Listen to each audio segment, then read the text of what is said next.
Yeah, I got two more.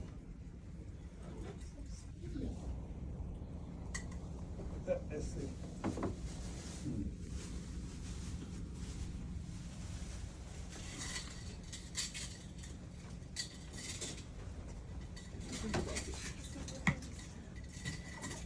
I'm just a Callaway girl. I didn't get it. I Well, you watched went to them. Callaway. I cheered them on. I graduated. I had class with a few of them. Yes. Yeah, your mom. Okay. Stephen, no. That- This is really. Oh, mom. I got one for everybody's mom too. Now, Mayor, this is a true story. Coach Jenkins said I made Tyrone the way. Oh, really? Oh, yeah, I was nose guard, he was defensive tackle. You made it just mad enough. I was nose guard. They didn't block. They blocked me, but they let him in. They double teamed me. That part is true. Boy, that's how that works. That's how that works. Let's let this one in. Let that other one. Can you believe it? Nose guard, defensive tackle, right beside each other. So my head All won't right. Yeah, we good? We good, we good. All Come right. in now. One more go. Can't see you, ma'am. Hey, I'm not important. Yes, you are. You're important. If you here, you important. It's not. Look, okay, There we I'll go. stay right in front of. All right, baby, don't let You me just keep it later. Tighten up on that side, bro. Tighten up. Come in. Go in a little bit. Go ahead. I'm about to move in a little bit. That's good. Okay. Roll and suck it in. I wasn't gonna say that, but you already had it. Okay, come over just a bit. Yes, ma'am. There we Make go. sure That's Jay. it. Okay. All right. You got us how you want it, Jay? Yeah. All right. Got everybody? We're ready. All right, today, the city of Jackson proudly celebrates the historic achievements of Callaway High School and the Chargers football team of 1975, which won the Mississippi High School State Football Championship that year, going undefeated for 12 games and earning the distinction of being the last Jackson Public School ranked #1 football team in the state to capture a state title with a perfect season. The 1975 Callaway Chargers not only excelled athletically, earning the Capital Zone, the North Mississippi Division, the overall Big 8 Conference titles, but also served as trailblazers for school integration and racial reconciliation during a defining era of Mississippi's history.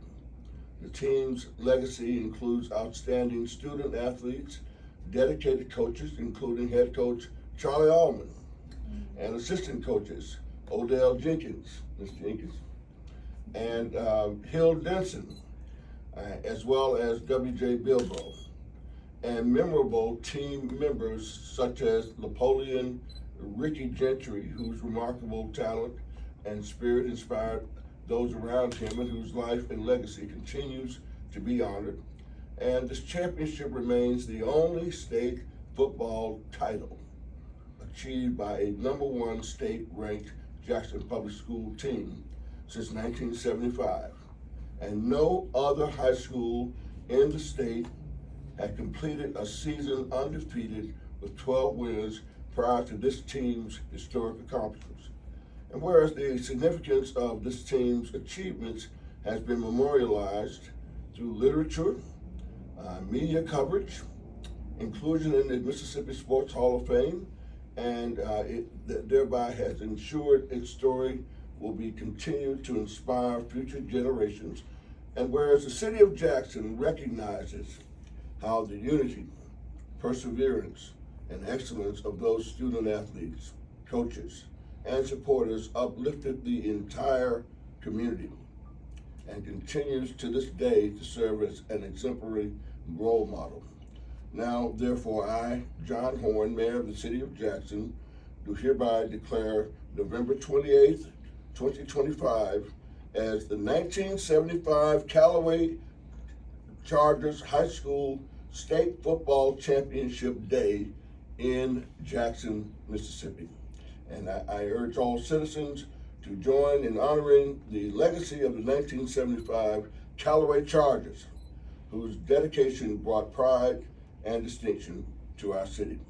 In witness thereof, I've hereunto set my hand and caused the seal of the city of Jackson to be affixed on this date, the 28th of November, 2025. Thank you. Thank you, Mr. You know, I'm a Callaway Charger. I came out a couple of years ahead of these guys, and even we had a great teams. I think we went to the state championship and won the state championship in basketball when I was in school in '73. I was a tennis player, and we had the #1 singles player, and we had the #2 doubles, men's doubles players and women's doubles players when we were in high school playing tennis in 1973. But this class of 1975 really put us on the map. In 1975, they had a perfect career of scoring, a perfect record of 12-0 in football. Had never been done before. I don't know if it's been done since. Not in the city of Jackson. Not in the city of Jackson, certainly. So we want to celebrate greatness, and these men and the women who supported them have made exemplary careers for themselves, not only at Callaway, but in college, in professional life, in the world of professional football, and so forth. And so we want to say how proud we are of them and how much we appreciate the sacrifice and the contributions they made to our great city.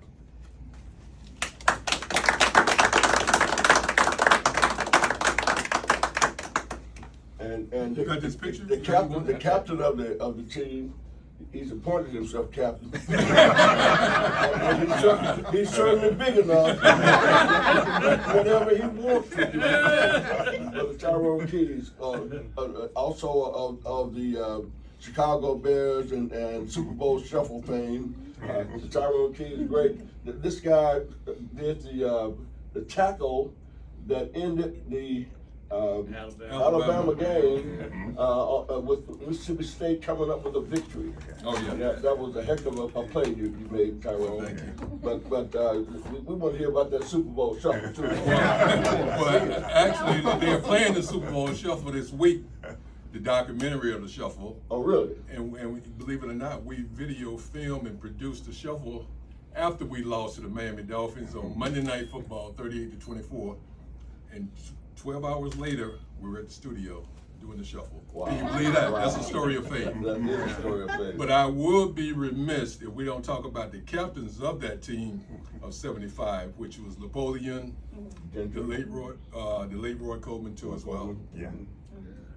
Yeah. They engineered that big orange machine. Right. And Clump Taylor. Yeah. Right. And we also won the next year undefeated. We went the whole year undefeated until the last playoff game. So yeah, therefore we were 22-0. Wow. Yeah, 22 game win streak. Perfect. Yeah. That's amazing. Yeah. Any other comments from any of the other members? Terrence. Oh, go ahead. Terrence Shirley. Yeah, we talked Terrence into coming out for football 1 year. He made All-American and everything else. 1 year he came out on a dare. And I keep trying to remind folks, don't ever challenge me. I'll sit in the corner and be quiet, but once you call my name, you're in trouble.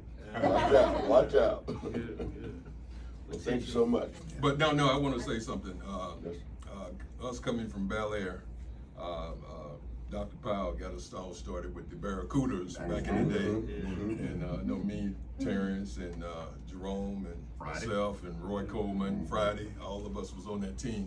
And so we had literally been playing together since elementary. And then doing integration, we ended up catching a bus, meeting another group of guys, like Lois Sweat, Reverend Sweat now, and we embraced each other, and we were the first integrated team in the state of Mississippi and the last to win the state championship. Yeah. But it was that brotherhood. You want to talk a little bit about that? We got it. Yeah, Lord. We got it, You Red. know, we did not realize how special it was. You know, when we all got together, and being white, obviously, we didn't see black or white. That's true. And I don't think Never y'all did faced. either. No, that's true. I know Napoleon Never was a faced. great friend of mine. I mean, went to school, went and saw each other. All these guys right here, Larry, Roland, everybody was like my brother, and they still are. The only regret I have is all of y'all got old, and I don't get to see you. And we live so far away, or I do. Don't get to see these guys as much, and it's special today as well. That's a reverend for you. Amen. Can I add one thing, And Mr. Mayor? I was as far away from God when I was playing.